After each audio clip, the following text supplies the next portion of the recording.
Timnas Indonesia. Bagaimana kabar kalian semuanya? Tentu saya harap kalian semuanya dalam keadaan baik-baik saja dimanapun kalian berada. Oke dah teman-teman, hari ini kita menyaksikan pertandingan sejarah bagi Timnas Indonesia di ajang Piala Dunia. Tentunya laga ini merupakan laga penting dan tentunya bisa menjadi peluang Timnas Indonesia agar bisa lolos. Laga Indonesia versus Irak ini tentu sangat menarik karena ada beberapa pemain-pemain tambahan seperti Ragnar Oramangoen dan juga Tom Haye masuk dalam daftar Timnas Indonesia di pertandingan kali ini. Ada juga informasi baiknya bahwasanya proses-proses pemain naturalisasi sebut saja seperti Calvin Verdonk berhasil sukses rampung. Dan tentunya di sini kita sambut baik antusias sosok Calvin Verdonk ini agar bisa tampil bersama Timnas Indonesia. Nah, untuk debut kali ini sosok Calvin Verdonk sendiri belum bisa tampil karena masih ada beberapa urusan yang belum selesai. Nah, untuk suratnya selaku perpindahan federasi sudah selesai, kemudian sidang sudah selesai di DPR, dan terakhir kemarin 2 hari yang lalu sudah ambil sumpah WNI pada malam hari. Jadi untuk Calvin Verdonk sendiri sudah resmi menjadi bagian dari warga negara Indonesia dan sudah mempunyai paspor berupa KTP. Dan untuk informasi lebih lanjut, sosok Calvin Verdonk sendiri ini untuk prosesnya pemain Indonesia ini keturunan sudah bisa nanti ikut dalam Timnas Indonesia. Namun di sini untuk FIFA sendiri sudah memberikan mensetujui prosesnya, yakni untuk mengikuti perpindahan federasi dari KNVB atau Belanda ke dalam Timnas Indonesia atau PSSI. Nah, lebih lanjut untuk proses persetujuan FIFA sudah kita dapatkan. Selanjutnya kita menunggu proses persetujuan dari AFC. Saya rasa di sini kalau sudah FIFA menyetujui proses Calvin Verdonk, saya rasa tidak ada keberatan soal AFC nanti bisa segera memberikan persetujuan untuk peralihan federasi dari CAS ya teman-teman. Seperti itu, seperti sosok juga Martin Paes sendiri ya. Jadi ini masih menunggu perpindahan federasi.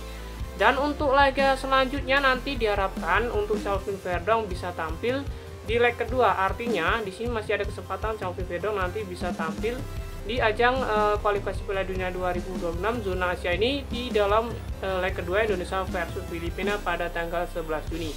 Jadi informasi ini saya dapatkan langsung dari PSSI dan juga langsung dari Sintayong teman-teman ya, untuk informasi yang saya berikan tersebut. Jangan lupa bagi teman yang baru bergabung silahkan klik tombol subscribe-nya dan notifikasi loncengnya agar kalian tahu dapat video terbaru dari kabar Timnas. Oke, nah lanjut kita kembali lagi ke Calvin Verdonk sendiri.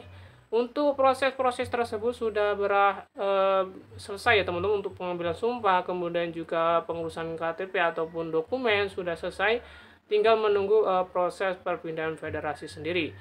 Selain dari Calvin Verdonk ini, untuk perpindahan federasi sosok pemain Martin Paes ini juga belum melakukan perpindahan federasi dari CAS ke Belanda ke Indonesia teman-teman, tidak seperti Calvin Verdonk. Artinya di sini PSSI menunjukkan tekad yang luar biasa karena di sini saset-saset sih seperti itu kalau bisa kita bilang.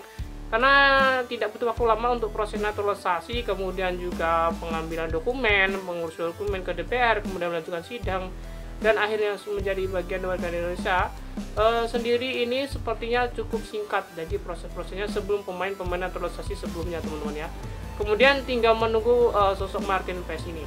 Nah, untuk Martin Paes ini dalam laga kualifikasi Piala Dunia ini untuk laga Indonesia versus Filipina belum bisa ikut tampil teman-teman ya, karena perpindahan federasi dari sosok Martin Paes ini cukup bulat, artinya cukup ada sedikit kendala yang cukup memberikan dampak, cukup yang memberikan proses lama untuk perpindahannya. Dan untuk Martin Paes nanti bisa ya untuk tampil nanti di September pada leg kedua kualifikasi Piala Dunia teman-teman ya. Jadi untuk Martin Paes nanti bisa ikut gabung. Sedangkan di laga ini nih untuk Sintayong sendiri masih menggunakan 2 kiper di Indonesia versus Irak ini teman-teman ya, yakni Hernando Ari dan juga Adi Satrio, dan juga ada beberapa pemain Timnas Indonesia lainnya seperti sebenarnya ada kaptennya seperti Rizky Ridho, ataupun juga ada Marcelino, kemudian juga Tom Haye yang baru gabung, Ragnar Oramangoen teman-teman ya. Jadi seperti itu. Dan lebih lanjut untuk formasi ini tentu Sintayong sudah membuat strategi yang cukup berbahaya untuk bisa menggempur pertahanan Irak sendiri teman-teman. Jadi lawan Irak ini cukup sulit karena mereka juga mempunyai para pemain-pemain andalan ya. Sebut saja mereka ada bagian-bagian dari back tengah, kemudian bagian tengah, kemudian lini pertahanan, penyerangan, itu semua mereka punya pemain-pemain andalan teman-teman. Jadi di sini timnas Indonesia harus berstrategi penuh dan juga mempertahankan posisi-posisi tersebut agar tidak adanya kebobolan teman-teman. Jadi seperti itu. Dan lebih lanjut untuk laga Filipina nanti ya teman-teman ya, kita juga berharap semoga di leg kedua nanti teman-teman Indonesia juga membuatkan hasil yang signifikan ya, cukup memberikan rasa kepuasan terhadap para PSSI juga supporter timnas Indonesia. Walaupun juga berharap semoga nantinya pada leg kedua bisa memberikan hasil yang bisa baik lagi teman-teman. Jadi seperti itu. Nah oke teman-teman, jangan lupa silakan nanti klik tombol subscribe-nya, nantikan video terbaru selanjutnya dari kabar timnas Indonesia. Sampai jumpa di video terbaru selanjutnya.